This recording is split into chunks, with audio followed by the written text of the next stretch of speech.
നവീകരണത്തിന്റെ 50ാമത്തെ വാർഷികത്തിന് ഒരുങ്ങുന്ന സമയമാണ്. നമ്മെ സംബന്ധിച്ചിടത്തോളം അഭിമാനിക്കാൻ ഏറെ കാര്യങ്ങളുണ്ട്. നവീകരണത്തിന്റെ ചൈതന്യമുള്ള ഓരോ വ്യക്തിക്കും അത് ഏത് മേഖലയിൽ പ്രവർത്തിക്കുന്നതായാലും അയാൾക്ക് ഹൃദയത്തിൽ അഭിമാനത്തോടുകൂടി പറയാൻ കഴിയും, കേരള സഭയിൽ ഇന്ന് കാണുന്ന എല്ലാ നന്മകൾക്കും കാരണം നവീകരണമാണ്. കരസ്മാറ്റിക് നവീകരണം കേരളക്കരയിൽ ജ്വലിച്ചില്ലായിരുന്നുവെങ്കിൽ ഒരുപക്ഷെ ഇന്ന് നമുക്ക് കാണാൻ കഴിയുന്ന ഒരു ആത്മീയ മുന്നേറ്റം, ഒരു ആത്മായ മുന്നേറ്റം അത് സഭയിൽ ഉണ്ടാകുമായിരുന്നു. സഭ കുറെ കാലമായി ഇങ്ങനെ എങ്ങനെയാണോ പോയിക്കൊണ്ടിരുന്നത് അതുപോലെ കുറെ കാര്യങ്ങൾ സാധാരണ ചെയ്തുകൊണ്ടിരുന്ന കാര്യങ്ങൾ തന്നെ ചെയ്ത് കുമ്പസാരിച്ച് കുർബാന ചൊല്ലി കുറച്ച് കൂദാശകൾ മാത്രമായിട്ട് അങ്ങ് അവസാനിക്കുമായിരുന്നു. എന്നാൽ നവീകരണം കൊണ്ടുണ്ടായ ഏറ്റവും വലിയ മാറ്റം എന്ന് പറയുന്നത് നവീകരണത്തോടുകൂടെ സാധാരണ മനുഷ്യന് വചനം അവന്റേതായി മാറി. വിശുദ്ധ ഗ്രന്ഥം ഹൃദയത്തോട് ചേർത്ത് പിടിച്ച് നടക്കുവാനും വിശുദ്ധ ഗ്രന്ഥത്തിൽ നിന്ന് അവന്റേതായ വചനങ്ങൾ അവൻ കണ്ടെത്തി അവന്റെ ധ്യാന വിഷയമാക്കി മാറ്റുവാനും അവൻ പഠിച്ചു. അതിനും അപ്പുറത്തേക്കാണ് തങ്ങളുടെ ജീവിതത്തിൽ ക്രിസ്തുവിനെ അറിയുക എന്നത് മാത്രം കൊണ്ട് ഒരു ക്രൈസ്തവ ജീവിതത്തിന് പൂർണ്ണത ഉണ്ടാവുന്നില്ല എന്ന തിരിച്ചറിവോടുകൂടെ ക്രിസ്തുവിനെ അറിയിക്കുവാനായി ഇറങ്ങി പുറപ്പെടുന്ന അൽമായരുടെ ചിത്രവും ഈ കാലഘട്ടത്തിൽ നമുക്ക് കാണാൻ കഴിയും. അതുകൊണ്ട് തന്നെ ഇത് കൃതജ്ഞതയുടെ ബലിയായി നമുക്ക് കർത്താവിന്റെ തിരുസന്നിധിയിൽ സമർപ്പിക്കാം. ഇക്കാലം അത്രയും കേരള സഭയിൽ നവീകരണ മുന്നേറ്റത്തിലൂടെ അനേകരുടെ ഹൃദയങ്ങളെ ജ്വലിപ്പിച്ചതിന്, അനേകരെ പരിശുദ്ധാത്മാവ് നയിച്ചതിന്, ഇന്നും നമ്മുടെയൊക്കെ ജീവിതത്തിൽ ആത്മാവിന്റെ വലിയ തിളക്കം നൽകുന്നതിന് ആത്മാർത്ഥമായിട്ട് നന്ദി പറഞ്ഞുകൊണ്ട് നമുക്ക് ഈ ബലിക്കൊരുങ്ങാം. കുറവുകളും പോരായ്മകളും കർത്താവിന്റെ തിരുസന്നിധിയിൽ സമർപ്പിച്ച് നമ്മെ തന്നെ പവിത്രീകരിക്കാൻ പരിശ്രമിക്കാം. സർവശക്തനായ ദൈവത്തോടും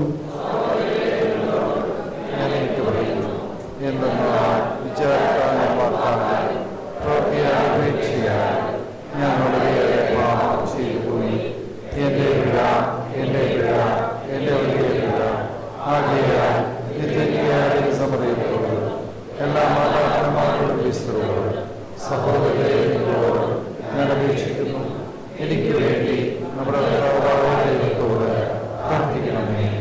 സർവശക്തനായ ദൈവം കനിഞ്ഞ് പാപങ്ങൾ കൊടുത്ത് നമ്മെവരെയും ജീവിതത്തിലേക്ക് നയിക്കുമാറാകട്ടെ. കർത്താവേ കനിയണമേ, കർത്താവേ കനിയണമേ, ക്രിസ്തുവേ കനിയണമേ, ക്രിസ്തുവേ കനിയണമേ, കർത്താവേ കനിയണമേ, കർത്താവേ കനിയണമേ. നമുക്ക് പ്രാർത്ഥിക്കാം.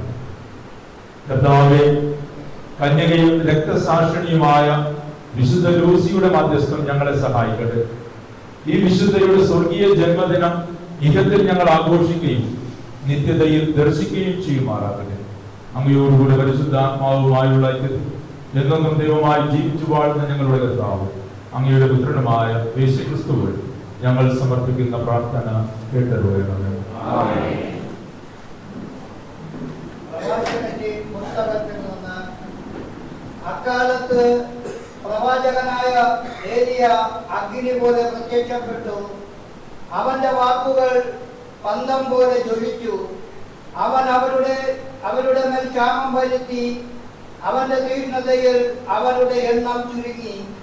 കർത്താവിന്റെ വാക്കുകൊണ്ട് അവൻ ആകാശവാതിലുകൾ അടച്ചു. 3 പ്രാവശ്യം അഗ്നി ഇറക്കി. ഏലിയ അത്ഭുത പ്രവൃത്തികളിൽ നീ എത്ര മഹത്വമുള്ളവൻ.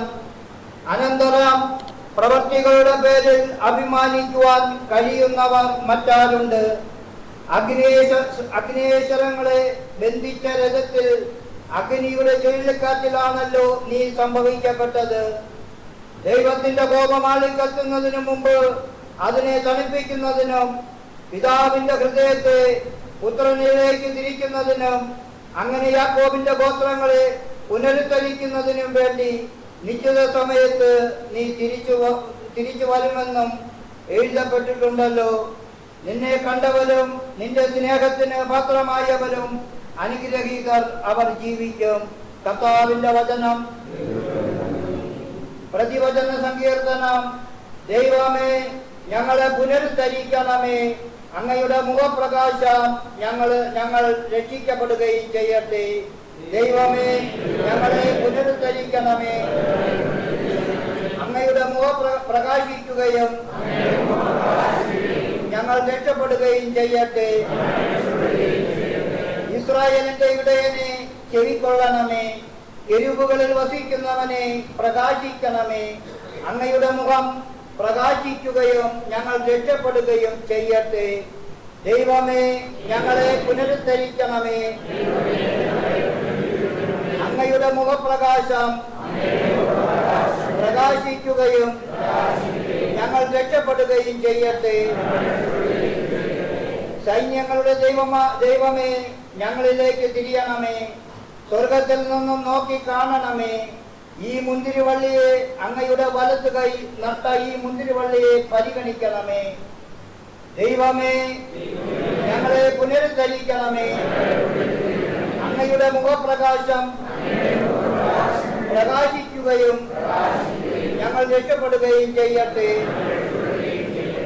എന്നാൽ ഞങ്ങളുടെ കരം അങ്ങയുടെ വലതുവശത്ത് നിർത്തിയിരിക്കുന്നവന്റെ മേൽ അങ്ങയ്ക്ക് ശുശ്രൂഷ ചെയ്യുവാൻ ശക്തനാക്കിയ മനുഷ്യപുത്രന്റെ മേൽ ഉണ്ടായിരിക്കട്ടെ.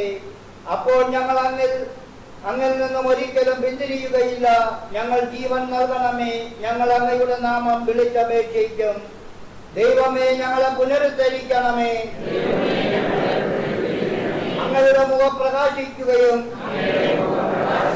ഞങ്ങൾ രക്ഷിക്കപ്പെടുകയും ചെയ്യട്ടെ. Hallelujah, hallelujah. കർത്താവിന്റെ വഴി ഒരുക്കുവൻ, അവന്റെ പാത നേരെയാക്കുവൻ. സകല മനുഷ്യരും ദൈവത്തിന്റെ രക്ഷ കാണും. ഹല്ലേലൂയ.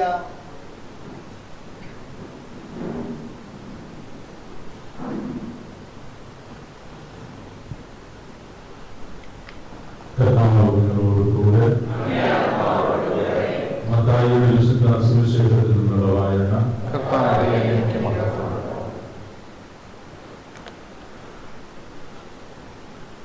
മലയിൽ നിന്ന് ഇറങ്ങി പോകുമ്പോൾ ശിഷ്യന്മാർ യേശുവിനോട് ചോദിച്ചു, ആദ്യം ഏലിയ വരണമെന്ന് നിയമത്തിൽ പറയുന്നത് എന്തുകൊണ്ട്? അവൻ പറഞ്ഞു, ഏലിയ വന്ന് എല്ലാം പ്രസ്താവിക്കുന്നതിന് ചോദിച്ചു. എന്നാൽ ഞാൻ നിങ്ങളോട് പറയുന്നു, ഏലിയ വന്നു കഴിഞ്ഞു. എങ്കിൽ അവർ അവനെ മനസ്സിലാക്കിയില്ല. തങ്ങൾക്ക് ഇഷ്ടമുള്ളതെല്ലാം അവർ അവരോട് ചെയ്തു. അതുപോലെ മനുഷ്യപുത്രനും അവരിൽ നിന്ന് പീഡകളേൽക്കാൻ പോകും. സ്നാപയോഹന്നാനെ പറ്റിയാണ് അവർ തങ്ങളോട് സംസാരിച്ചതെന്ന് അപ്പോൾ ശിഷ്യന്മാർക്ക് മനസ്സിലായി. കർത്താവിന്റെ സുവിശേഷം. ഈ സുവിശേഷ വചനം നമ്മുടെ പാപങ്ങൾ നീക്കം ചെയ്യുമാറാകട്ടെ.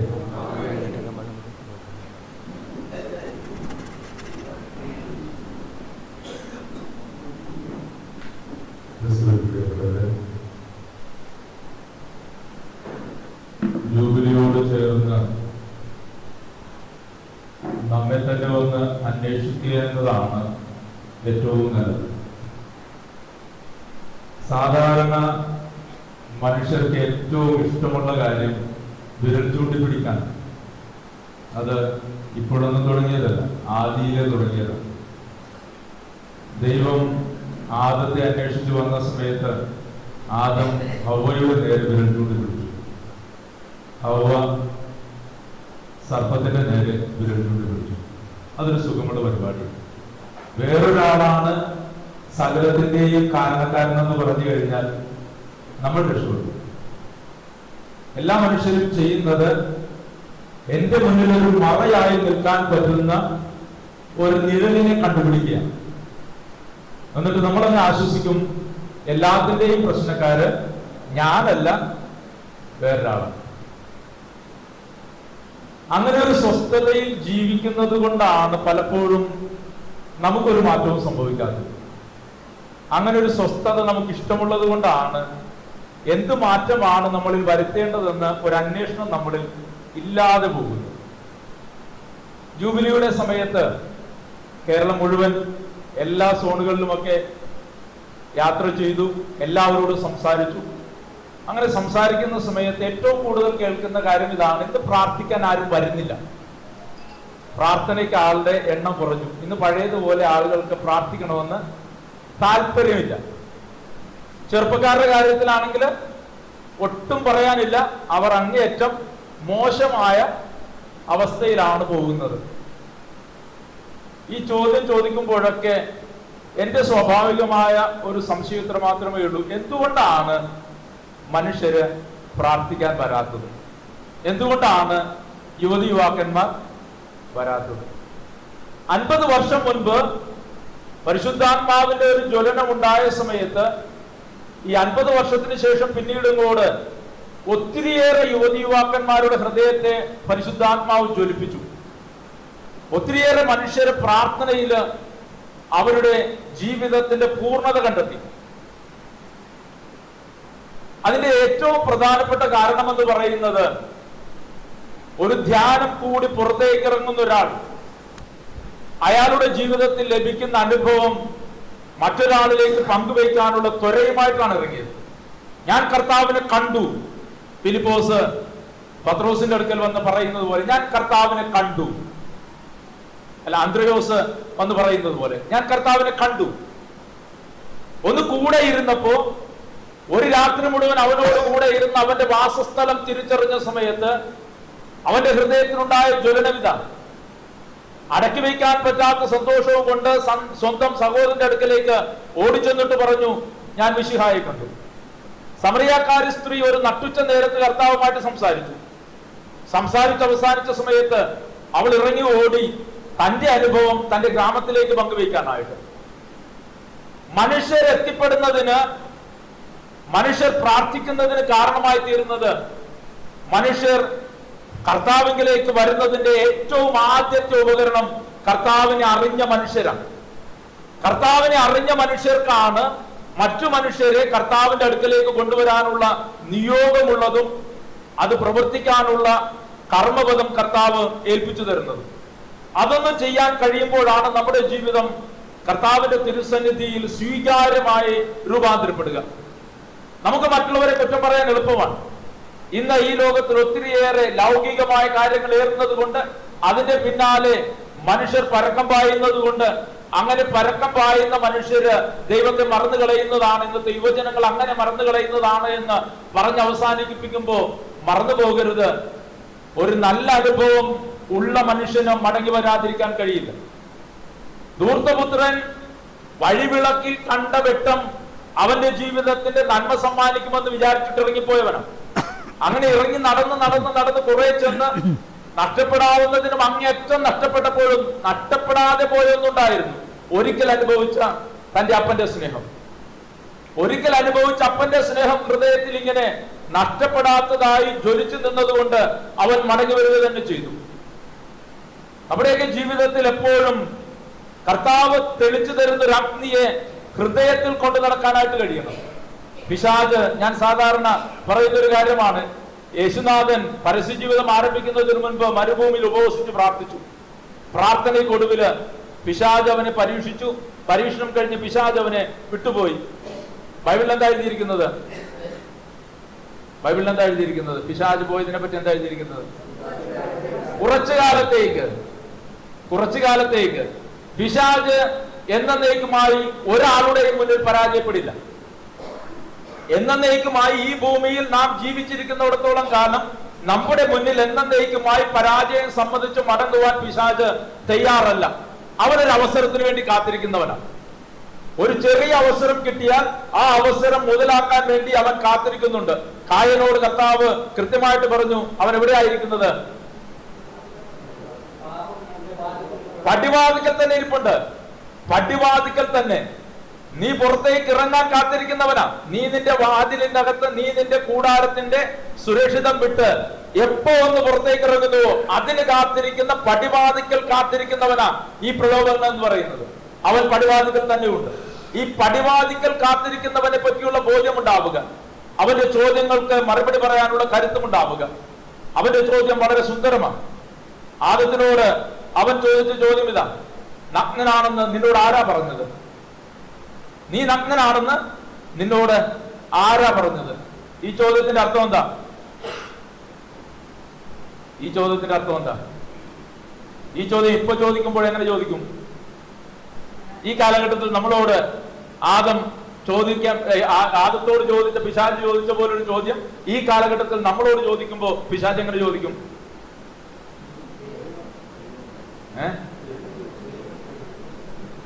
ഇത് പാപമാണെന്ന് നിന്നോട് ആരാ പറഞ്ഞത്? ഇത് പാപമാണെന്ന് നിന്നോട് ആരാ പറഞ്ഞത്? ഞായറാഴ്ച കുർബാനയ്ക്ക് പോകാതിരുന്നത് പാപമാണെന്ന് നിന്നോട് ആരാ പറഞ്ഞത്? അത് പാപമല്ല. അത് പാപമല്ല. നീ നഗ്നനാണെന്ന് നിന്നോട് ആരാ പറഞ്ഞത്? ഇത് പറയുന്ന സമയത്ത് ഈ പിശാച് മുന്നിലേക്ക് വെച്ചു കൊടുക്കുന്ന കാര്യം ഇതാ: നീ മാത്രമല്ല നഗ്നനായിട്ടുള്ളത്, ഇപ്പുറത്ത് നിൽക്കുന്നവളും നഗ്നയാണ്. എല്ലാവരും നഗ്നരാണ്. നിനക്ക് മാത്രമല്ല ഇതിൽ ഇത്ര ബുദ്ധിമുട്ട് തോന്നേണ്ട കാര്യം എന്താ? പിശാചിന്റെ ചോദ്യം എന്താ? നിനക്ക് മാത്രം എന്തിനാ ഇത്ര ബുദ്ധിമുട്ട്? നീ മാത്രമല്ലല്ലോ, നീ മാത്രമല്ല നഗ്നനായിട്ടുള്ളത്. അപ്പൊ നിനക്ക് മാത്രം എന്തിനൊരു ബുദ്ധിമുട്ട് തോന്നണം? ഈ ചോദ്യം ഇപ്പോഴും തുടരുകയാണ്. ഒരു മാറ്റമില്ലാതെ ഈ ചോദ്യം ഇപ്പോഴും തുടരുകയാണ്. ഈ ചോദ്യം ഇന്ന് കാലങ്ങളിലൂടെ കടന്ന് നമ്മുടെ മുന്നിൽ എത്തുമ്പോൾ വ്യത്യാസം ഒരു അല്പം മാത്രമേ വരുന്നുള്ളൂ. ചോദ്യം ഇത് തന്നെയാ: നീ മാത്രമല്ല. അതുകൊണ്ട് നീ ഈ കാര്യത്തില് മനക്ലേശമുള്ളവനാകേണ്ട കാര്യമൊന്നുമില്ല. നിനക്ക് ബുദ്ധിമുട്ട് തോന്നേണ്ട കാര്യമൊന്നുമില്ല. നീ മാത്രമല്ല ഈ രീതിയിൽ ജീവിക്കുന്നത്. നീ മാത്രമല്ല ഈ തെറ്റ് ചെയ്യുന്നത്. നിനക്ക് മാത്രമല്ല ഇങ്ങനെ ഒരു കുറവുള്ളത്. ഇങ്ങനെ ഒരു കുറവുള്ളവര് വേറെയും നിന്റെ കൂടെ ഉള്ളത് കൊണ്ട് നീ ഈ രീതിയിൽ അങ്ങ് പോയേക്കുക. ഇതങ്ങ് നിന്റെ മാനുഷിക ബലഹീനതയാണെന്ന് അംഗീകരിച്ച് നീ അങ്ങ് പോയാൽ മതി. ഇത് നിന്റെ മാനുഷിക ബലഹീനതയാണെന്ന് അംഗീകരിച്ച് നീ അങ്ങ് പോയാൽ മതി. ഇതാ പിശാച് ചെയ്യുന്ന ഏറ്റവും കൗടില്യം നിറഞ്ഞ ചോദ്യം. ഏറ്റവും മനുഷ്യന്റെ മുന്നിൽ ഏറ്റവും പ്രതിസന്ധി ഉണ്ടാക്കുന്ന ചോദ്യവുമായി പിശാച് ഇങ്ങനെ നമ്മുടെ കൂടെ ഇങ്ങനെ നടന്നുകൊണ്ടിരിക്കുക. അങ്ങനെ നടക്കുന്നവനെ പ്രതിരോധിക്കാനായിട്ട് കഴിയുന്നിടത്താണ് നമ്മുടെ ജീവിതം വിജയിക്കുക. അതുകൊണ്ട് തന്നെ നവീകരണത്തിന്റെ യാത്രാ വഴി ഏറ്റവും പ്രധാനപ്പെട്ട കാര്യമെന്ന് പറയുന്നത്, കർത്താവ് നമ്മളോട് ആവശ്യപ്പെടുന്ന കാര്യം ഇതാ: ഒരു ജൂബിലിയുടെ മുന്നിൽ നിൽക്കുമ്പോൾ ഏറ്റവും കൂടുതൽ നമ്മുടെ മുന്നിലേക്ക് വരുന്ന ഏറ്റവും പ്രധാനപ്പെട്ട സന്ദേശം എന്ന് പറയുന്നത് നീ ഒന്ന് നിശബ്ദനാകുക എന്നുള്ളതാണ്.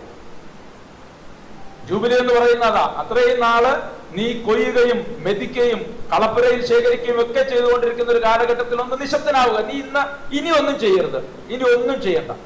ഇത്രയും നേരം നീ തിരക്കിലായിരുന്നു. ഇത്രയും നേരം കൊയ്യുകയും മെതിക്കുകയും ചെയ്യുന്നവനായിരുന്നു. ഇത്രയും നേരം കളപ്പുരയിൽ ശേഖരിക്കുന്നതിന്റെ തിരക്കിലായിരുന്നു. ഇത്രയും നേരം വിത്തും പതിരും വേർതിരിക്കുന്നതിന്റെ തിരക്കിലായിരുന്നു. ഇനി നീ ഒന്ന് നിശബ്ദനാവുക. കൊയ്യാനും പോകണ്ട, മെതിക്കാനും പോകണ്ട, ഒന്ന് നിശബ്ദനാവുക. എന്തിനാ നിശബ്ദനാകുന്നത്? നിശബ്ദനാകുന്നത് നീ എവിടെ എത്തി നിൽക്കുന്നുവെന്ന് അറിയാനാണ്. നീ എവിടം വരെ നടന്ന് നീ എവിടെ എത്തി നിൽക്കുന്നുവെന്ന് ഒന്ന് തിരിഞ്ഞു നോക്കേണ്ട സമയമാണ് ഈ കാലഘട്ടം. അതുകൊണ്ട് തന്നെ നമ്മെ സംബന്ധിച്ചിടത്തോളം ഏറ്റവും ആദ്യത്തെ അന്വേഷണം നവീകരണത്തിൽ എന്താ സംഭവിച്ചത്, നവീകരണത്തിന് എന്തു കുറവാ സംഭവിച്ചത്. അല്ലാതെ കത്തോലിക്ക സഭയ്ക്ക് എന്തു കുറവ് സംഭവിച്ചു, നമ്മുടെ രൂപതകൾക്ക് എന്ത് കുറവ് സംഭവിച്ചു, മെത്രാന്മാർക്ക് എന്ത് കുറവ് സംഭവിച്ചു, കുർബാനയ്ക്ക് എന്ത് പ്രശ്നമുണ്ടായി, ഇതൊന്നുമല്ല നമ്മുടെ വിഷയം. നമ്മുടെ വിഷയം നവീകരണത്തിന് എന്ത് സംഭവിച്ചു, നവീകരണത്തിന്റെ വഴിയിൽ നടന്ന മനുഷ്യർക്ക് എന്ത് മാറ്റമാണ് സംഭവിച്ചത്, എന്താ കുറവ് എന്തെങ്കിലും ഉണ്ടോ, ഇങ്ങനെ തന്നെ മുന്നോട്ട് നടന്നാൽ മതിയോ, ഇതുപോലെ തന്നെ മെതിച്ചും കൊയ്തും വിതച്ചും മാത്രം നടന്നാൽ മതിയോ, എന്തെങ്കിലും മാറ്റം ഈ നടക്കുന്ന വഴിക്ക് എന്തെങ്കിലും ഒരു മാറ്റം ഇനി വരുത്തണമോ എന്നറിയാനായിട്ട് ഒന്ന് നിശ്ചലമാകേണ്ട സമയമായിരിക്കും. അങ്ങനെ ഒന്ന് നിശ്ചലമാകുന്ന സമയത്ത് കുറെ കുറവുകൾ നമ്മൾ കണ്ടെത്തും. നവീകരണത്തിന്റെ ആദ്യ നന്മയിൽ നിന്ന് നമ്മൾ പിന്നോക്കം പോയത് നമുക്ക് തന്നെ തിരിച്ചറിയാൻ കഴിയും. നവീകരണത്തിന്റെ ഏറ്റവും വലിയ നന്മ എന്ന് പറയുന്നത് മനുഷ്യർ തങ്ങളുടെ ജീവിതത്തിന്റെ കുറവുകളെ മുഴുവനായും മാറ്റാനായി കർത്താവിനെ ഇങ്ങനെ ചങ്കോട് ചേർത്ത് പിടിച്ച് നടന്നതാണ്. തന്നെ വിശുദ്ധീകരിക്കാനും പവിത്രീകരിക്കാനുമുള്ള വലിയ പരിശ്രമമാണ് നവീകരണം ഈ ലോകത്തിന് മുഴുവനായി സമ്മാനിച്ചത്. ആ കാര്യത്തിൽ നമ്മൾ പിന്നോക്കം പോകുന്നു. ഈ മാറ്റം വ്യക്തിപരമായ ജീവിതത്തിൽ നന്മയുടെ വഴി തിരഞ്ഞെടുക്കണമെന്നുള്ളതും നമ്മുടെയൊക്കെ ജീവിതം കർത്താവ് നമ്മോട് പറഞ്ഞതുപോലെ പിതാവായ ദൈവത്തിന്റെ പരിപൂർണതയോട് ചേർത്ത് പിടിച്ച് എന്നെ തന്നെ വിശകലനം ചെയ്തിട്ട് എന്തെങ്കിലുമൊക്കെ കുറവുണ്ടെങ്കിൽ അത് തിരുത്തി എന്നെ കൊണ്ട് കഴിയുന്നത്രയും ഞാൻ പവിത്രീകരിക്കപ്പെട്ട മനുഷ്യനായി മാറണമെന്നുള്ള ചിന്തയിൽ നിന്ന് നവീകരണത്തിന്റെ ശൈലിയിൽ മാറ്റങ്ങൾ വന്നു. ധ്യാനങ്ങളിൽ ഒരു മാറ്റം വന്നു. ധ്യാനത്തിന്റെ പ്രധാനപ്പെട്ട വിഷയം എന്ന് പറയുന്നത് പരിശുദ്ധാത്മാവിന്റെ വരദാനങ്ങൾ കൊണ്ട് നിറയുകയായിരുന്നു. ഒരു വ്യക്തി അവന്റെ ജീവിതത്തിൽ പരിശുദ്ധാത്മാവിനെ അടുത്തറിയുകയും പരിശുദ്ധാത്മാവിനോട് കരഞ്ഞു പ്രാർത്ഥിച്ച് വരദാനങ്ങൾ കൊണ്ട് ബലപ്പെട്ട മനുഷ്യനായി തീരുക എന്നുള്ളതായിരുന്നു നവീകരണത്തിന്റെ പ്രധാനപ്പെട്ട കാര്യം. ഇന്നത് മാറി എന്തായി മാറി? രോഗശാന്തിയായി മാറി. ഭൗതികമായ നേട്ടങ്ങളിൽ മാത്രം ഒതുങ്ങി. ഭൗതികമായ നേട്ടങ്ങളിലേക്ക് നമ്മൾ ഒതുങ്ങി പോകുന്നുണ്ട്. ഭൗതികമായ നേട്ടങ്ങളല്ല പ്രധാനപ്പെട്ടത്. കർത്താവ് തന്നെ പറഞ്ഞു, ചോദിക്കുന്നവർക്ക് എത്രയധികമായി ഞാൻ പരിശുദ്ധാത്മാവിനെ നൽകിയില്ല. പരിശുദ്ധാത്മാവിനെ തരാമെന്നാ പറഞ്ഞത്. ചോദിക്കുന്നവന് പരിശുദ്ധാത്മാവിനെ തരാമെന്നാ കർത്താവ് വാഗ്ദാനം ചെയ്തത്. ഈ പരിശുദ്ധാത്മാവിന് വേണ്ടി ദാഹിക്കുകയും പരിശുദ്ധാത്മാവിന്റെ കൃപാവരങ്ങളോട് ചേർന്ന് നടക്കുകയും ചെയ്യാനായിട്ട് നമുക്ക് ഓരോരുത്തർക്കും കഴിയുക എന്നുള്ളത് ഏറ്റവും അത്യാവശ്യം വേണ്ട കാര്യമാണ്. നമ്മളൊക്കെ വേറെ വഴിയിലേക്ക് വഴിമാറി നടന്നു തുടങ്ങി. വഴിമാറി നടക്കുന്നതിന്റെ എല്ലാ ലക്ഷണങ്ങളും എല്ലാ അപജയവും നമ്മുടെ ഈ നവീകരണത്തിലും സംഭവിച്ചുകൊണ്ടിരിക്കുന്നു. അതുകൊണ്ട് ഒരു തിരിച്ചുപോക്ക് അത്യാവശ്യമാണ്. ഒരു തിരിച്ചുപോക്ക് ഏറ്റവും പ്രധാനപ്പെട്ടതാണ്.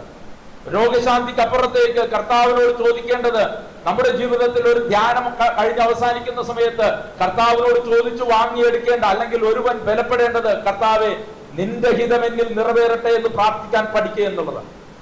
നിന്റെ ഹിതമെങ്കിൽ നിറവേറട്ടെ എന്ന് പ്രാർത്ഥിക്കാനായി ആത്മാർത്ഥതയോടുകൂടെ ഉറപ്പോടുകൂടി പ്രാർത്ഥിക്കാനായി ഒരുവൻ പഠിച്ചെടുക്കുക എന്ന് പറയുന്നത് ഏറ്റവും അത്യാവശ്യം വേണ്ട കാര്യമാണ്. കൊച്ചു കൊച്ചു കാര്യങ്ങൾ മാത്രം ഇങ്ങനെ ഒതുങ്ങി പോകുന്നു. എന്താ പറയുന്നത്? എന്നും ഈ പാലും വെള്ളവും മാത്രം കുടിച്ചിങ്ങനെ ജീവിക്കുന്ന ഒരാളായിട്ട് നവീകരണം മാറിക്കൊണ്ടിരിക്കുക. ഇതിനപ്പുറത്തേക്ക് രണ്ടാമതൊരു ചുവടുവയ്പ്പില്ല. രണ്ടാമത് ചുവടുവയ്പ് ഉണ്ടാവണം. മുന്നിലേക്ക് കയറണം. ഓരോ ചുവട് മുന്നിലേക്ക് കയറി കൂടുതൽ ആത്മീയ ബലമുള്ള മനുഷ്യനായി രൂപാന്തരപ്പെടുന്നിടത്ത് മാത്രമേ നവീകരണത്തിന് നിലനിൽപ്പുണ്ടാവുകയുള്ളൂ. അല്ലെങ്കിൽ എല്ലായ്പ്പോഴും കുറെ പേർ ഒരുമിച്ച് കൂടുകയും ആ കൂട്ടത്തിൽ നിന്ന് എടുക്കുന്ന ഒരു ബലം അവിടെ ഇരിക്കുമ്പോൾ മാത്രം. കർത്താവ് പത്രോസിനോടും യാക്കോബിനോടും യോഹന്നാനും കൂടി വന്ന് കർത്താവിന്റെ അടുത്ത് ചോദിച്ചു, നമുക്കിവിടെ 3 കൂടാരങ്ങൾ നിർമ്മിക്കാം, ഇവിടെ ആയിരിക്കുന്നതാണ് നല്ലത്. ആയിരിക്കുന്നതൊക്കെ നല്ലതാ, പക്ഷെ കർത്താവ് സമ്മതിക്കില്ല. കൂടാരത്തിലായിരിക്കുന്നത് നല്ലതാ, പക്ഷെ കർത്താവ് സമ്മതിക്കില്ല. കൂടാരം പണിയാൻ കർത്താവ് സമ്മതിച്ചില്ല. കർത്താവ് ആവശ്യപ്പെടുന്നത് നീ നിന്റെ അനുഭവം കൊണ്ട് ഇറങ്ങാനാ. താഴ്വാരങ്ങളിലേക്ക് ഇറങ്ങുക, മനുഷ്യരുടെ ഇടയിലേക്ക് ഇറങ്ങുക, സാധാരണ മനുഷ്യന്റെ ജീവിതങ്ങളിലേക്ക് ഇറങ്ങിച്ചെല്ലുക. നീ നിന്റെ അനുഭവത്തിൽ നിന്റെ തൃപ്തിയിൽ മാത്രം ഒതുങ്ങാതിരിക്കുക. നിനക്കൊരു ആത്മീയാനുഭവമുണ്ട്. ഒരു കൂട്ടായ്മ നിനക്കൊരു അനുഭവം നൽകുന്നുണ്ട്. ഈ കൂട്ടായ്മയുടെ അനുഭവം ഈ കൂട്ടായ്മയിലേക്ക് മാത്രം ഒതുക്കിപ്പിടിക്കുന്ന ഒന്നാക്കി മാറ്റരുത്. ഈ കൂട്ടായ്മ നൽകുന്ന അനുഭവത്തിൽ നിന്ന് നീ ഈ അനുഭവമില്ലാത്ത മനുഷ്യരിലേക്ക് ഇറങ്ങിച്ചെല്ലുകയും അവരിലേക്ക് കൂട്ടായ്മകൾ രൂപപ്പെടുത്തുകയും ചെയ്യണം. അവരിലേക്ക് ക്രിസ്തുവിനെ കൊടുക്കാനായിട്ട് കഴിയണം. അതുകൊണ്ട് ഈ കാലഘട്ടം ആദ്യകാല നവീകരണത്തിന്റെ ശൈലിയിൽ കാണുന്ന ഏറ്റവും പ്രധാനപ്പെട്ട കാര്യമാണ് ധ്യാനം കൂടി പുറത്തേക്ക് ഇറങ്ങുന്ന മനുഷ്യർക്ക് നിർബന്ധ ബുദ്ധിയ പറഞ്ഞു കൊടുത്തിരുന്ന കാര്യമായിരുന്നു ഇടവകളിലേക്ക് പോകണം, സ്വന്തം ഇടവകളിൽ പോകണം, അവിടെ പ്രാർത്ഥന കൂട്ടായ്മകൾ ഉണ്ടാവണം, അവിടെ ഒരുമിച്ചിരുന്ന് പ്രാർത്ഥിക്കണം. അവിടെയുള്ള മനുഷ്യരുടെ കൂട്ടത്തിൽ നിന്ന് കർത്താവിനെ അറിയാനും കർത്താവിനോട് കൂടെ നിൽക്കാനും ആഗ്രഹമുള്ള മനുഷ്യരെ കണ്ടെത്തിയിട്ട് ഒരുമിപ്പിച്ചിരുത്തി അവരെയും ഈ നവീകരണത്തിന്റെ അനുഭവത്തിലേക്ക് കൊണ്ടുവരണമെന്നുള്ളത് ഏറ്റവും വലിയ കാര്യമാണ്, ഏറ്റവും വലിയ സന്ദേശമായിരുന്നു. ഇന്നതൊക്കെ മാറിപ്പോകുന്നു. ഈ മാറിപ്പോകുന്നതിന്റെ പ്രതിഫലനങ്ങളൊക്കെ നമ്മുടെയൊക്കെ സമൂഹത്തിൽ ഇന്ന് കാണാൻ കഴിയും. അനുഭവങ്ങളില്ലാത്ത പ്രാർത്ഥനകൾ നടക്കുന്നു. മാനസാന്തരമില്ലാത്ത നവീകരണത്തിന്റെ ധ്യാനങ്ങൾ അങ്ങനെ നടന്നു തീർക്കപ്പെടുന്നു. വലിയ മാറ്റങ്ങൾ സംഭവിക്കാതെ രോഗശാന്തിക്ക് വേണ്ടി മാത്രമായി മനുഷ്യര് ഓടിക്കൂടുന്ന ഇടങ്ങളായി ധ്യാന കേന്ദ്രങ്ങൾ അധപ്പതിക്കുന്നു. അങ്ങനെ മാറുമ്പോഴാണ് നമ്മളൊന്ന് ചിന്തിക്കേണ്ടത്, നമുക്കെന്തോ വലിയ പ്രശ്നം സംഭവിച്ചിരിക്കുന്നു, നമുക്കെന്തോ വലിയ മാറ്റം സംഭവിച്ചിരിക്കുന്നു. നമ്മുടെ ജീവിതത്തിൽ നമുക്കുണ്ടാവേണ്ട നന്മ നമുക്ക് നഷ്ടമായി പോകുന്നു. അതുകൊണ്ട് തീഷ്ണതയുള്ള മനുഷ്യരാവുക, കർത്താവിനെ പ്രതി തീഷ്ണതയുള്ള മനുഷ്യരായി തീരുക. ഞാൻ ഈ ദിവസങ്ങളിലൊക്കെ തൃശ്ശൂരാണ്, എല്ലാ ദിവസവും തൃശ്ശൂർ അവിടുത്തെ സോണുകളിലാണ് പോയിക്കൊണ്ടിരുന്നത്. തൃശ്ശൂരിൽ ചെല്ലുന്ന സമയത്ത് ഞാൻ എല്ലാവരോടും പറഞ്ഞ കാര്യം ഇതാ, ഈ തൃശ്ശൂരുകാർക്ക് പെട്ടെന്ന് മനസ്സിലാകുന്ന കാര്യമായിട്ടതുകൊണ്ട് ഞാൻ പറഞ്ഞതാ, ഈ ആനയെ പിടിച്ചു നിർത്താനായിട്ട് സാധാരണ വയ്ക്കുന്ന ആനയെ ചങ്ങലയ്ക്കിടാതെ ആനയെ നിർത്താനായിട്ട് അവർ ഉപയോഗിക്കുന്ന കാര്യമാണ് തോട്ടി. ഒരു ചെറിയ വടിയാ, ആ വടി അങ്ങ് ചാരി വെച്ച് കഴിഞ്ഞാൽ ആന അവിടെ അനങ്ങാണ്ട് നിൽക്കും, ആന അനങ്ങില്ല. നമുക്കൊക്കെ ഇപ്പൊ തോട്ടികളുണ്ട് എന്നുള്ളതായിട്ട് പ്രശ്നം. നമ്മുടെയൊക്കെ ജീവിതത്തിൽ കുറെ തോട്ടികളുണ്ട്, പല ബാരിക്കേഡുകളുണ്ട്. ഈ തോട്ടികൾ ചാരി വെച്ചിട്ട് നമ്മളെ പേടിപ്പിക്കുക. കർത്താവ് ഏകരക്ഷകനാണെന്ന് പറയാൻ പാടില്ല. കാരണം ഇത് നാം ജീവിക്കുന്നത് ഒരു മതസൗഹാർദ്ദമുള്ള സമൂഹത്തിലാണ്. അതുകൊണ്ട് കർത്താവ് ഏകരക്ഷകനാണെന്ന് പറയാൻ പാടില്ല. ഈ തോട്ടി ഇങ്ങനെ ചാരി വെച്ചിരിക്കുക. ഈ തോട്ടി പേടിച്ച് ജീവിക്കുന്ന മനുഷ്യരാ. നമുക്കെങ്കിലും ഉറപ്പുണ്ടാവണം, നമുക്കെങ്കിലും ചങ്കുറപ്പോടുകൂടി പറയാൻ കഴിയണം, ഏകനാമം ആകാശത്തിന് കീഴിൽ മനുഷ്യരക്ഷയ്ക്ക് ഒരേ ഒരു നാമമേ നൽകപ്പെട്ടിട്ടുള്ളൂ എന്ന് ചങ്കുറപ്പോടുകൂടി പറയാനായിട്ട് നമുക്ക് കഴിയണം. ഈ ഉറപ്പോടുകൂടി ജീവിക്കാനായിട്ട് തീരുമാനമെടുക്കുന്നിടത്ത് മാത്രമേ നവീകരണത്തിന് നന്മ സംഭവിക്കൂ. ക്രിസ്തു അല്ലാതെ മറ്റൊരു രക്ഷകനില്ല എന്ന് ഹൃദയത്തിൽ ഉറച്ചു വിശ്വസിക്കുകയും അധരം കൊണ്ട് ഏറ്റുപറയുകയും ചെയ്യാത്തിടത്തോളം കാലം കത്തോലിക്ക സഭയിൽ 10,000 ധ്യാനം ഉണ്ടായാലും 10,000 ധ്യാന ഗുരുക്കൾ ഉണ്ടായാലും സഭയിൽ ഒരു മാറ്റവും ഉണ്ടാവില്ല, വിശ്വാസത്തിൽ ഒരു മുന്നേറ്റവും ഉണ്ടാവില്ല. നാം പിന്നോക്കം പോകുന്നു എന്നറിയുക. നാം പലതിന്റെയും പേരിൽ പിന്നോക്കം പോയിക്കൊണ്ടിരിക്കുക. പല കാരണങ്ങളുടെയും പേരിൽ നമ്മൾ ഈ ക്രിസ്തുവിനെ ഏകരക്ഷകനായി പറയാനായി നമുക്ക് ധൈര്യം നഷ്ടപ്പെട്ടുകൊണ്ടിരിക്കുന്നു. സ്ഥാപനവൽക്കരിക്കപ്പെടുന്നതിന്റെ ഏറ്റവും വലിയ അടയാളമായിട്ട് ഇത് മാറുകയാണ്. അതുകൊണ്ട് വിശ്വാസത്തിന്റെ വലിപ്പം നമുക്ക് എല്ലാവർക്കും ഉണ്ടായിരിക്കട്ടെ. വിശ്വാസത്തിന്റെ വലിപ്പത്തോടുകൂടെ ജീവിക്കാനായിട്ട് നമുക്ക് കഴിയട്ടെ. ഈ കൂട്ടായ്മയിൽ എത്ര പേർക്ക് ഇടവക പ്രാർത്ഥന സമൂഹമുള്ളവരുണ്ട്? ഒന്ന് കൈവക്കാമോ? ഇടവക പ്രാർത്ഥനയിൽ പങ്കെടുക്കുന്നവര്? ഓക്കെ, ഒത്തിരി സന്തോഷം. ഇല്ലാത്തവരെ ദയവ് ചെയ്ത് നമ്മുടെ ഇടവകയില് നമ്മുടെ ഏറ്റവും പ്രധാനപ്പെട്ട സാക്ഷ്യം അതാ, ഏറ്റവും പ്രധാനപ്പെട്ട ഇടം അതാ. നമ്മുടെ ഇടവകയില്, ഞാൻ ജനിച്ചു വളർന്ന സ്ഥലത്ത്, എന്നെ അറിയാവുന്ന മനുഷ്യരുടെ അവിടെയാണ് ഞാൻ എൻ്റെ ക്രിസ്തുവിനെ സാക്ഷ്യം വഹിക്കേണ്ടത്. അവിടെയാണ് എനിക്ക് ധീരതയോടുകൂടെ പറയാൻ കഴിയേണ്ടത്, നിങ്ങൾ ഇന്നലെ കണ്ട എന്നെ കർത്താവ് മറ്റൊരുവനാക്കി മാറ്റിയെന്ന് പറയാനുള്ള ചങ്കൂറ്റം നമുക്കുണ്ടാവണം. കർത്താവിനെ തൊട്ടു, അത് നിങ്ങൾക്ക് കൂടി കാണാൻ കഴിയുന്ന രീതിയിൽ കർത്താവിന് വലിയ മാറ്റങ്ങൾ നൽകിയിരിക്കുന്നു എന്ന് പറയാനായിട്ട് കഴിയണം. അതിന് ഇടവക സമൂഹത്തിന് ഒരുമിച്ച് ചേരാൻ കഴിയണം. ഇടവക സമൂഹത്തിന് പ്രാർത്ഥന കൂട്ടായ്മ ഉണ്ടാകണം. ഇന്നിവിടെ പങ്കുചേരുന്ന നിങ്ങളോട് എനിക്ക് ഏറ്റവും വലിയ അഭ്യർത്ഥനയും ഏറ്റവും വലിയ പ്രാർത്ഥനയും ഇത് തന്നെയാണ്. ഇന്നിവിടെ കൂടിയിരിക്കുന്ന നിങ്ങൾ എല്ലാവരും തന്നെ സ്വന്തം ഇടവകയുടെ കരുത്തായി മാറണം. സ്വന്തം ഇടവകയ്ക്ക് മാറ്റി നിർത്താൻ പറ്റാത്ത മനുഷ്യരായി മാറണം. നമ്മെ നിഷേധിക്കാൻ കഴിയാത്തത്രയും, മറ്റുള്ള മനുഷ്യർക്ക് നിഷേധിക്കാൻ കഴിയാത്തത്രയും ആത്മീയ ബലമുള്ള മനുഷ്യരായി നമ്മൾ രൂപാന്തരപ്പെടണം. ഒരു കാര്യം ഞാൻ ഉറപ്പിച്ചു പറയുകയാണ്, നിങ്ങൾ പ്രാർത്ഥിക്കുന്ന മനുഷ്യരാണെന്ന് അറിഞ്ഞാൽ, നിങ്ങൾ പ്രാർത്ഥിക്കുന്നുണ്ടെന്ന് നിങ്ങളുടെ മുന്നിലിരിക്കുന്ന മനുഷ്യർക്ക് ബോധ്യമുണ്ടായാൽ ഉറപ്പായും നിങ്ങളുടെ അടുക്കൽ അവർ പ്രാർത്ഥനാ സഹായം ചോദിച്ചു വരും. നവീകരണത്തിന്റെ വഴി നടക്കുന്നവരോട് ആരും പണം ചോദിക്കരുത്, ആരും പണം ചോദിക്കുന്ന ഗതികേട് ഉണ്ടാവരുത്.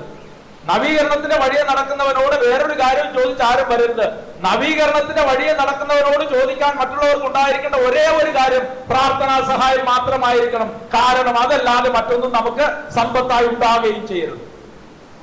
നവീകരണത്തിന്റെ വഴിയെ നടക്കുന്നവരോട് മറ്റുള്ളവർ ചോദിക്കേണ്ടത് പ്രാർത്ഥനാ സഹായമായിരിക്കണം, അതല്ലാതെ മറ്റൊരു സമ്പത്ത് നമ്മുടെ കയ്യിൽ ഉണ്ടായിരിക്കുകയും ചെയ്യരുത്. അതുകൊണ്ട് കർത്താവ് എല്ലാമാണെന്നുള്ള ബോധ്യത്തോടുകൂടെ, കർത്താവിൽ ആശ്രയിക്കുന്ന മനുഷ്യരാണെന്ന് മറ്റുള്ളവർക്ക് തിരിച്ചറിയാൻ കഴിയുന്ന ജീവിതത്തോടുകൂടെ അബ്രഹാത്തിന് കൊടുത്ത അനുഗ്രഹം സ്വന്തമാക്കി നീ അനുഗ്രഹമായി മാറുമെന്ന് കർത്താവ് അബ്രഹാത്തിന് കൊടുത്ത അതേ അനുഗ്രഹം ജീവിതത്തിലേക്ക് സ്വീകരിച്ച് നമുക്കും യാത്ര ചെയ്യാനായിട്ട് കഴിയട്ടെ.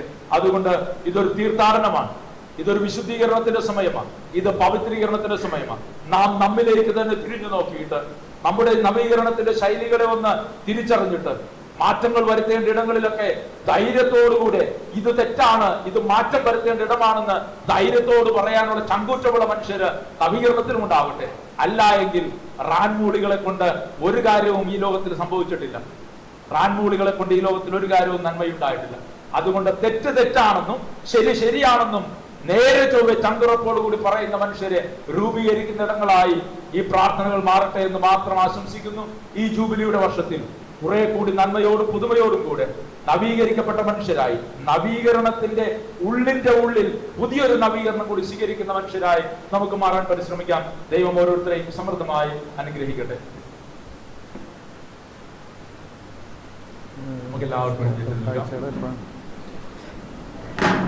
പ്രിയ സഹോദരരെ, ഇത് സമർപ്പണത്തിന്റെ സമയമാണ്.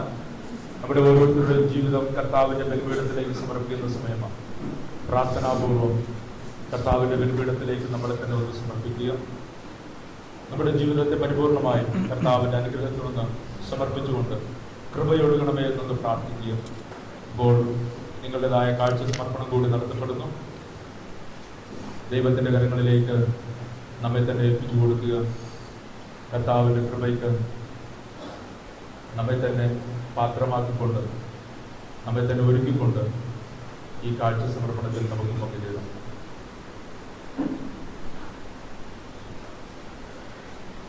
ഹൃദയതാലമേന്തിനാഥ വന്നിടുന്നു സന്നിധി, കാഴ്ചയായി നിന്റെ മുന്നിൽ നിന്നിടുന്നു സാദരം. ഹൃദയതാലമേന്തിനാഥ വന്നിടുന്നു സന്നിധി, കാഴ്ചയായി നിന്റെ മുന്നിൽ നിന്നിടുന്നു സാദരം. പൂർണ്ണമായി നൽകിടുന്നു ഭക്തിയാർന്നു ഞങ്ങളെ, പൂർണ്ണമായി നൽകിടുന്നു ഭക്തിയാർന്നു ഞങ്ങളെ. നന്മ പൂർണ്ണ പാലക ഇന്നേകണേ നിന്ദർശനം, നന്മ പൂർണ്ണ പാലക ഇന്നേകണേ നിന്ദർശനം. ഈ സഹോദരരെ, നമ്മളൊന്ന് ചേർന്ന് അർപ്പിക്കുന്ന സർവശക്തന്റെ പിതാവുമായ ദൈവത്തിന് സ്വീകാര്യമായി തീരുന്നതിന് വേണ്ടി നിങ്ങൾ പ്രാർത്ഥിക്കുകയും കർത്താവേ സ്തുതിക്കും മഹിമയ്ക്കും നമ്മുടെ മുഖത്തെ തിരുസഭ മുഴുവന്റെയും നന്മയ്ക്കുമായി അംഗീകാരങ്ങൾ നീ ബലി സ്വീകരിക്കുമാറാകട്ടെ. കർത്താവേ, കന്യകയായ വിശുദ്ധ ലൂസിയിൽ അങ്ങേ വിസ്മയനീയമായ കർമ്മങ്ങൾ പ്രഘോഷിച്ചുകൊണ്ട് അങ്ങേ മഹിമയ്ക്കായി ഞങ്ങൾ കേട്ടപേക്ഷിക്കുന്നു. ഈ വിശുദ്ധയുടെ പുണ്യയോഗ്യതകൾ അങ്ങേക്ക് സ്വീകാര്യമായതുപോലെ ഞങ്ങളുടെ ശുശ്രൂഷ ദൗത്യം അങ്ങേക്ക് സ്വീകാര്യമായി തീരട്ടെ. ഞങ്ങളുടെ കർത്താവായ ക്രിസ്തു വഴി ഞങ്ങൾ സമർപ്പിക്കുന്ന പ്രാർത്ഥന കേട്ടതുപോലെ ഹൃദയങ്ങൾ ഉയർത്തുകയും നമ്മുടെ കർത്താവായ ദൈവത്തിന് നന്ദി പ്രകാശിക്കും. പരിശുദ്ധനായ പിതാവേ, സർവശക്തനും നിത്യനുമായ ദൈവം, എങ്ങും എപ്പോഴും അങ്ങേക്ക് ഞങ്ങൾ കൃതജ്ഞത അർപ്പിക്കുന്നത് യഥാർത്ഥത്തിൽ ഉചിതവും ന്യായവും യോഗ്യവും രക്ഷാകരവുമാണ്.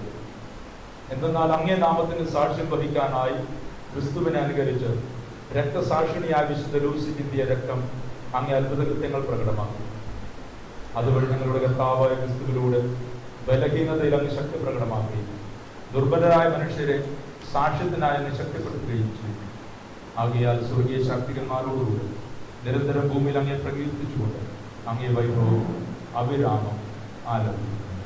പരിശുദ്ധൻ പരിശുദ്ധൻ പരിശുദ്ധൻ സൈന്യങ്ങളുടെ കർത്താവ് ദൈവം പരിശുദ്ധൻ, ദൈവം പരിശുദ്ധൻ. നിർവാഹങ്ങേ മഹിമകളാൽ നിറ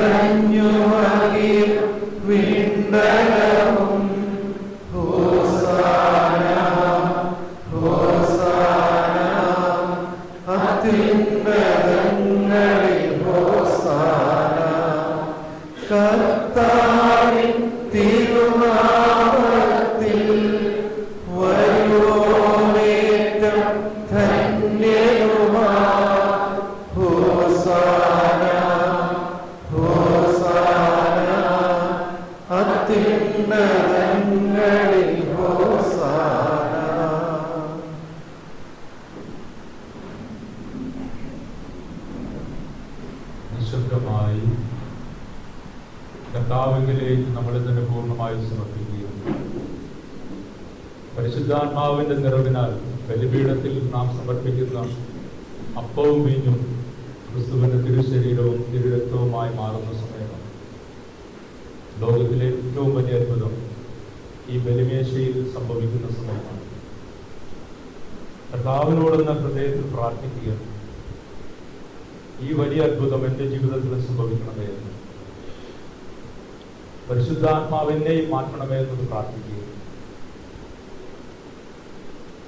മുന്തിരിവള്ളിയുടെയും ഗോതമ്പ് ചെടിയുടെയും ഫലം കർത്താവിന്റെ ബലിപീഠത്തിലെത്തിയപ്പോൾ പരിശുദ്ധാത്മാവിന്റെ നിറവിനാൽ അപ്പവും വീഞ്ഞുമായി മാറുന്നത്, കർത്താവിന്റെ തിരുശരീരവും തിരുരക്തവുമായി മാറുന്നത് പോലെ ഈ ലോകത്തോട് ചേർന്ന് പോകുന്ന, ഈ ലോകത്തിന്റെ ബലഹീനതകളും കുറവുകളും ഒക്കെയുള്ള നമ്മെ പരിശുദ്ധാത്മാവ് തൊട്ട് പവിത്രീകരിക്കണമെന്ന് പ്രാർത്ഥിക്കുന്നു. നമ്മിലും വലിയ മാറ്റങ്ങൾ സംഭവിക്കട്ടെ. നമ്മുടെ ഹൃദയങ്ങളെ കർത്താവ് തൊടട്ടെ. നമ്മുടെ തീരുമാനങ്ങളിൽ കർത്താവിന്റെ സ്നേഹത്തിന്റെ മുദ്രണം ഉണ്ടാവട്ടെ.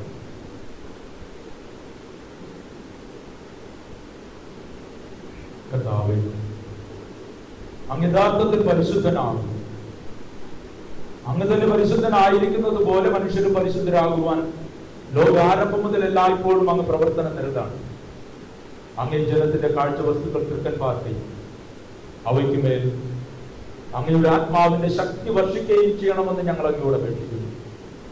അങ്ങനെ ഇവ അങ്ങേ ദൈവപുത്രനും ഞങ്ങളുടെ കർത്താവുമായ യേശുക്രിസ്തുവിന്റെ തിരുശരീരവും തിരുരക്തവുമായി തീരുമാറാകുന്നു.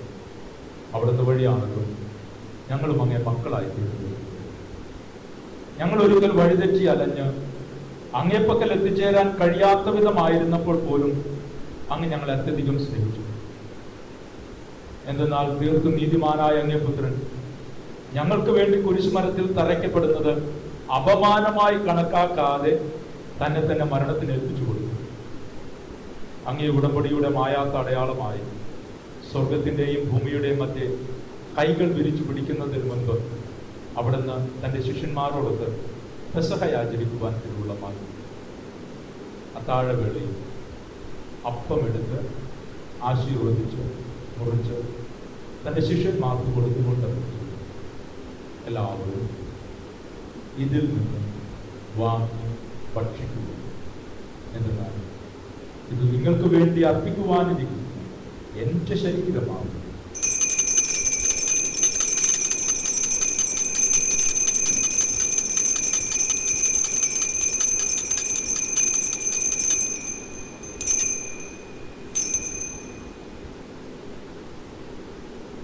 അപ്രകാരം തന്നെ കുരിശിൽ ചിന്തപ്പെടേണ്ട തന്റെ രക്തത്തിലൂടെ സമസ്തവും തന്നിൽ അനുരഞ്ജിക്കപ്പെടുവാൻ പോകുന്നുവെന്ന് മുന്തിരിച്ചാറ് നിറഞ്ഞ പാനപാത്രം എടുത്ത് വീണ്ടും അങ്ങേക്ക് കൃതജ്ഞതാസ്തോത്രം ചെയ്തു തന്റെ ശിഷ്യന്മാർക്ക് കൊടുത്തുകൊണ്ട് എല്ലാവരും വാങ്ങി ഇതിൽ നിന്ന് കൊടുക്കുന്നു.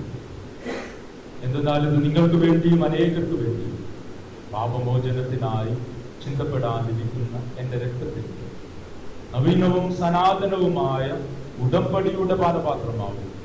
ഇത് നിങ്ങൾ എന്റെ ഓർമ്മയ്ക്കായി ചെയ്യുന്നു.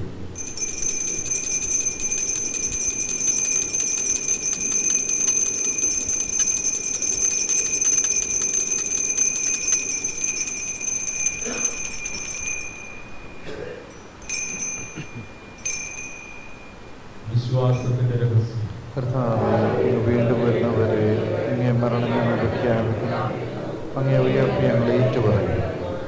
ആകയാൽ ഞങ്ങളുടെ പെസഹാകുഞ്ഞാളും സുനിശ്ചിത സമാധാനവുമായി പുത്രയുടെ ക്രിസ്തുവിനോർക്കുന്നു. അവിടുത്തെ മരണവും മരിച്ചവർക്ക് ഉത്ഥാനവും ഞങ്ങൾ ആഗ്രഹിക്കുന്നു.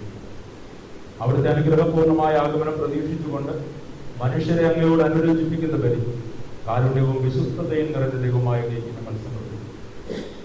കരുണാസമ്പന്നനായ അങ്ങേ പുത്രന്റെ ബലിവഴിയായി അങ്ങയോട് ഒന്നിപ്പിക്കുന്നവരെ കാരുണ്യപൂർവ്വം കടാക്ഷിക്കണം. ഒരേ അപ്പത്തിലും ഒരേ പാനപാത്രത്തിലും ഭാഗവാക്കാകുന്നവരും പരിശുദ്ധാത്മാവിന്റെ ശക്തിയാൽ സകല ഭിന്നതകളും അകറ്റുന്ന ക്രിസ്തുവിൽ ഏക ശരീരമായി ഒന്നിച്ചു ചേർക്കണം. ഞങ്ങളുടെ ലിയോ 14 പാപ്പയോടും ഞങ്ങളുടെ രൂപതാധ്യക്ഷന്മാരോടും ഒത്തു ചേർന്ന് ഞങ്ങളെപ്പോഴും മനസ്സിന്റെയും ഹൃദയത്തിന്റെയും ഐക്യത്തിൽ നിലനിർത്താൻ കഴിയണം. ദൈവമാതാവായ പരിശുദ്ധ കന്യകാമറിയത്തോടും അനുഗ്രഹീതരായ അപ്പോസ്തലന്മാരോടും വിശുദ്ധ ഔസേപ്പ് പിതാവിനും ഇന്നത്തെ തിരുനാളിന് കാരണബോധയായ വിശുദ്ധ ലൂസിയോടും സകല വിശുദ്ധരോടും അങ്ങേ കരുണയ്ക്കായി വിനയപൂർവ്വം ഞങ്ങൾ സമർപ്പിക്കുന്ന ഞങ്ങളുടെ മരണമടഞ്ഞ സഹോദരങ്ങളോടൊപ്പം അങ്ങേ സ്വർഗീയ ഭവനത്തിൽ വിശുദ്ധരുടെ മധ്യേ അങ്ങയുടെ തിരുമുൻപിൽ ഞങ്ങൾ വിശുദ്ധരായി നിൽക്കുന്നത് വരെ അങ്ങേ രാജ്യത്തിന്റെ ആഗമനം പ്രതീക്ഷിക്കുവാൻ ഞങ്ങളെ സഹായിക്കണം. അങ്ങനെ ഒടുവിൽ ജീർണതയുടെ ക്ഷതത്തിൽ നിന്ന് വിമുക്തരായി പൂർണ്ണമായും നവസൃഷ്ടികളാക്കപ്പെട്ടു എന്നും ജീവിക്കുന്ന ക്രിസ്തുവിന്റെ കൃതജ്ഞരാകുന്നു സന്തോഷപൂർവ്വം അങ്ങേക്കായി ഞങ്ങൾ ആരംഭിക്കുകയും ചെയ്യുമാറാകുന്നു. ക്രിസ്തുവിലൂടെ ക്രിസ്തുവിനോടുകൂടെ ക്രിസ്തുവിൽ തന്നെ സർവശക്തനായ ദൈവവും പിതാവുമായ അങ്ങേക്ക് പരിശുദ്ധാത്മാവുമായുള്ള ഐക്യത്തിൽ എല്ലാ ബഹുമതിയും മഹത്വവും എന്നും എന്നേക്കും നമ്മുടെ കർത്താവ് കൽപ്പിച്ചതും പഠിപ്പിച്ചതും അനുസരിച്ച് വിശ്വാസത്തോടും പ്രത്യാശയോടും കൂടെ നമുക്കൊന്നു ചേർന്നാലപിക്കാം. സ്വർഗത്തിൽ വാഴും ഞങ്ങൾ തൻ താതാ, നിൻ നാമം പൂജിതമായിടേണം.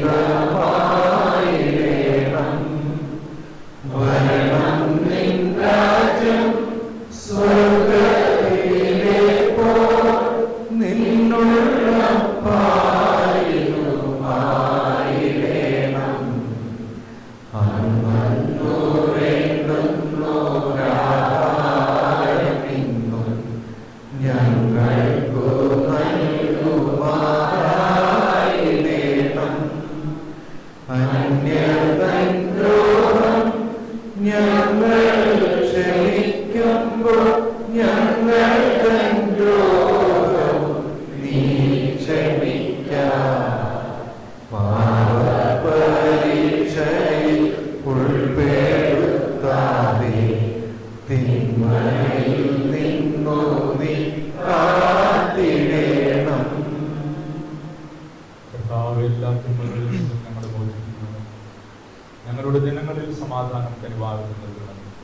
അനുഗ്രഹപൂർണമായ പ്രത്യാശയും ഞങ്ങളുടെ രക്ഷകനായ യേശുക്രിസ്തുവിന്റെ ആഗമനവും പ്രതീക്ഷിക്കുന്നു. അങ്ങനെ കരുണയുടെ സഹായത്താൽ ശക്തി ആർജിച്ചു ഞങ്ങളെപ്പോഴും പാപത്തിൽ നിന്ന് മോചിതരാവുകയും എല്ലാവിധ വിപത്തുകളിൽ സുരക്ഷിതരാവുകയും ചെയ്യുമാറാകട്ടെ.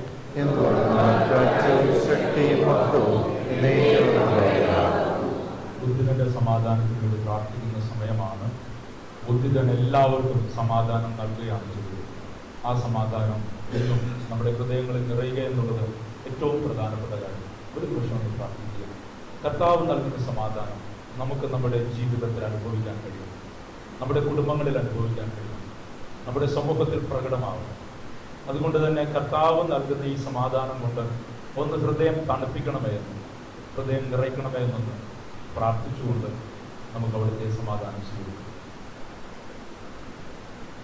സമാധാനം ഞാൻ നിങ്ങൾക്ക് നൽകുന്നു, എന്റെ സമാധാനം നിങ്ങൾക്ക് ഞാൻ കരുതുമെന്ന് അങ്ങേ അപ്പോസ്തലന്മാരോട് അറിയിച്ച കർത്താവായ യേശുക്രിസ്തു നിങ്ങളുടെ പാപങ്ങളല്ല ദൈവം അങ്ങേ സഭയുടെ വിശ്വാസം കൃത്യമാണ്. അങ്ങയുടെ തിരുവുള്ളത്തിനൊത്തവൻ തിരിച്ചു ഞങ്ങളുടെ ഓരോരുത്തരുടെയും കുടുംബം സമാധാനവും ഐക്യവും കൽപ്പിച്ചെടുക്കുക എന്നൊന്നും ജീവിച്ചു വാഴുന്ന ഞങ്ങളുടെ പ്രാർത്ഥന കേട്ടത്. കർത്താവിന്റെ സമാധാനം നിങ്ങളോടുകൂടെ എപ്പോഴും ഉണ്ടായിരിക്കട്ടെ.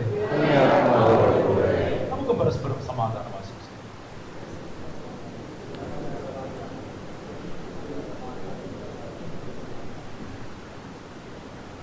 ലോകത്തിന്റെ പാപം നീക്കുന്ന ദൈവത്തിന്റെ കുഞ്ഞാടെ ഞങ്ങളിൽ കഴിയണമേ. ലോകത്തിന്റെ പാപം നീക്കുന്ന ദൈവത്തിന്റെ കുഞ്ഞാടെ ഞങ്ങളിൽ കഴിയണമേ. ലോകത്തിന്റെ പാപം നീക്കുന്ന ദൈവത്തിന്റെ കുഞ്ഞാടെ ഞങ്ങൾക്ക് സമാധാനം നൽകണമേ. കർത്താവായ യേശുക്രിസ്തുവേ, ജീവസ്വരൂപനായ ദൈവത്തിന്റെ പുത്ര, പിതാവിന്റെ തിരുവുള്ളം അനുസരിച്ച് പരിശുദ്ധാത്മാവിന്റെ സഹകരണത്തോടെ അങ്ങയുടെ മരണത്താൽ ലോകത്തെ അങ്ങ് ജീവിപ്പിച്ചു വരും. അങ്ങയുടെ തിരുശരീരവും തിരുരക്തവും വഴി ഞങ്ങളെല്ലാ പാപങ്ങളിൽ നിന്നും തിന്മകളിൽ നിന്നും മോചിപ്പിക്കണം. അങ്ങയുടെ കൽപ്പനകൾ എപ്പോഴും കാത്തു പരിപാലിച്ചു വരുവാനും അങ്ങിൽ നിന്ന് ഒരിക്കലും വേർപെടാതിരിക്കുവാനും ഞങ്ങളെ അനുഗ്രഹിക്കണം. ഇതാ ദൈവത്തിന്റെ കുഞ്ഞാട്, ഇതാ ലോകത്തിന്റെ പാപങ്ങൾ നീക്കുന്നവർ, ദിവ്യ കുഞ്ഞാടിന്റെ വിരുന്നിന് ക്ഷണിക്കപ്പെട്ടിരിക്കുന്നവർ ഭാഗ്യവാന്മാർ.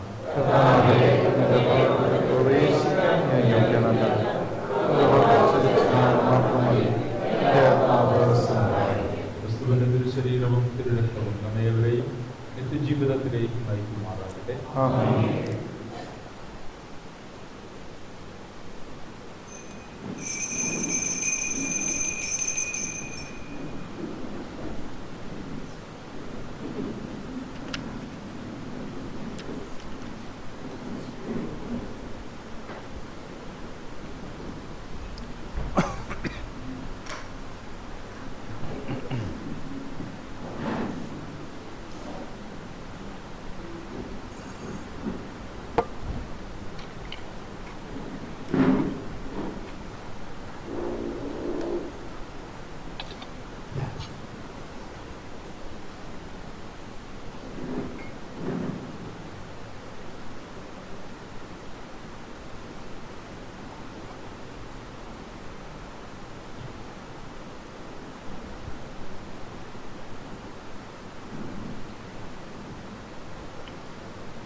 യേശുവിനാത്മാവേ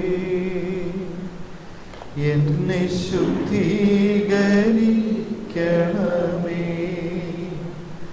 യേശുവിൻ ശരീരമേ എന്നെ രക്ഷിച്ചരുളണമേ. യേശുവിൻ തിരുനിണമേ എന്നെ ലഹരിയിലാഴ്ത്തണമേ. യേശുവിൻ ഹൃദയജലമേ എന്നെ നിത്യം കഴുകണമേ. യേശുവിൻ പീഡകളേ എന്നെ സുധീരനാക്കണമേ.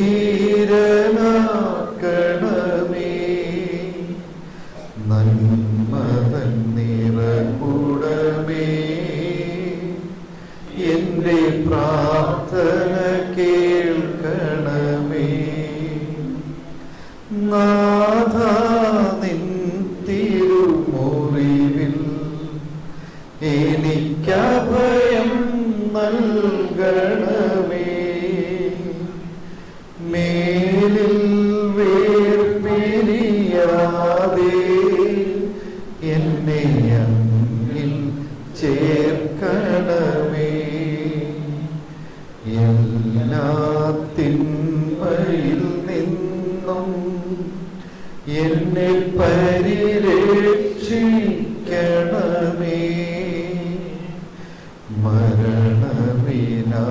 മരണവിനാഴികയിൽ എന്നെ അങ്ങു വിളിക്കണമേ. നിൻ തിരുസവിധം പോകാൻ എന്നെ കൽപ്പിച്ചരുളണമേ. സകല വിശുദ്ധരുമൊന്നായി എന്നെ സദനം വാഴ്ത്തിടുവാൻ. യേശുവിനാത്മാവേ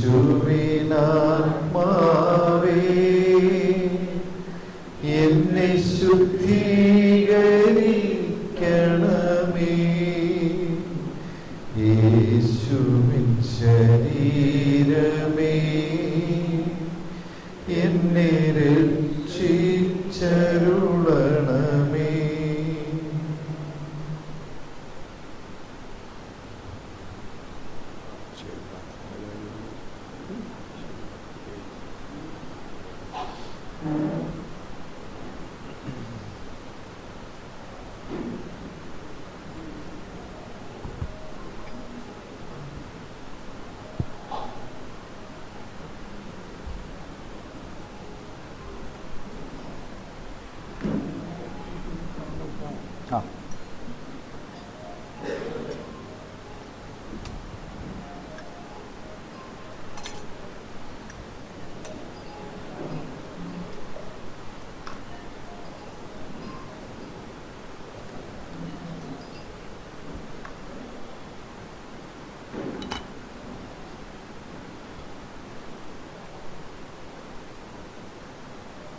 ഈശോ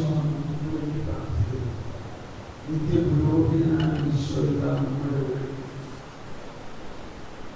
രാജാതിരാജനായ ഈശോ നമ്മുടെ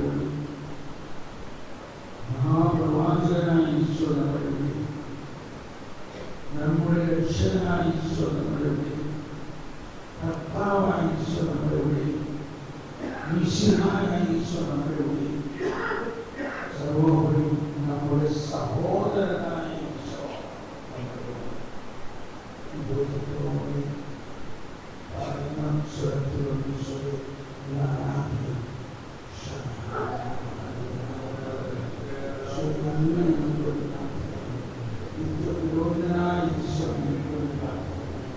ഈശോയെ എല്ലാ കാര്യങ്ങളും അറിയാതെ ഈശോയെ എപ്പോഴും പ്രാർത്ഥന ഇതിലേക്ക് അങ്ങനെ അഭിഷേകം ചെയ്യുന്നത് ഇതിലേക്ക് എല്ലാം അഭിഷേകം ചെയ്യുന്നു. എനിക്ക് വേണ്ടി പ്രാർത്ഥിക്കണം, എൻ്റെ കുടുംബത്തിന് വേണ്ടി പ്രാർത്ഥിക്കണം, എൻ്റെ മക്കൾക്ക് വേണ്ടി പ്രാർത്ഥിക്കണം. എൻ്റെ ജീവിതത്തിൽ ഞാൻ എന്താ വേണം എന്നൊരു അങ്ങയുടെ പദ്ധതി അനുസരിച്ച് അങ്ങനെ ചെയ്യണം.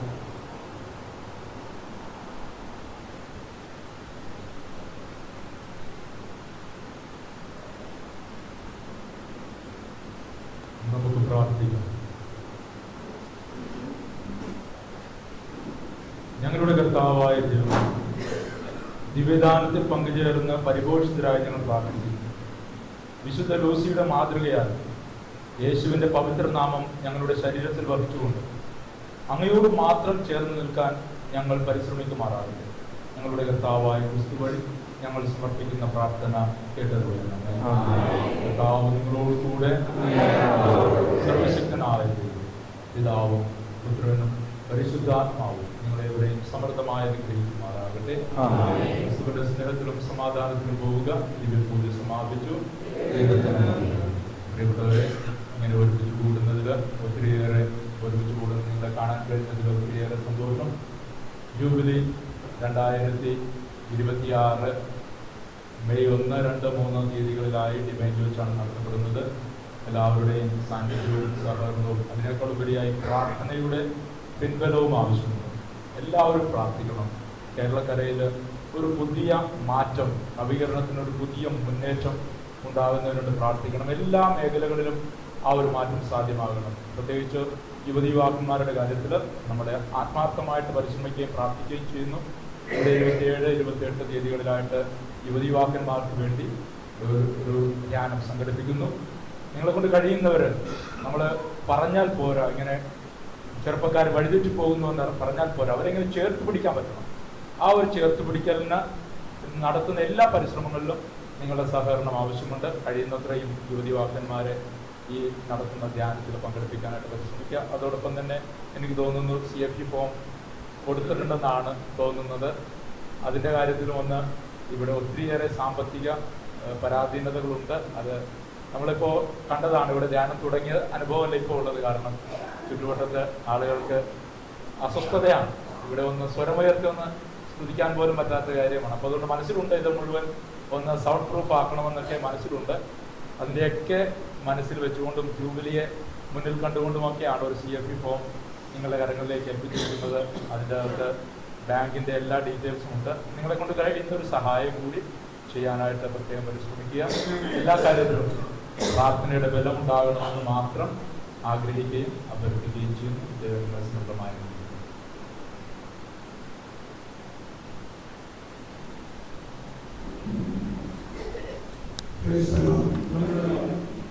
ഉടനെ തന്നെ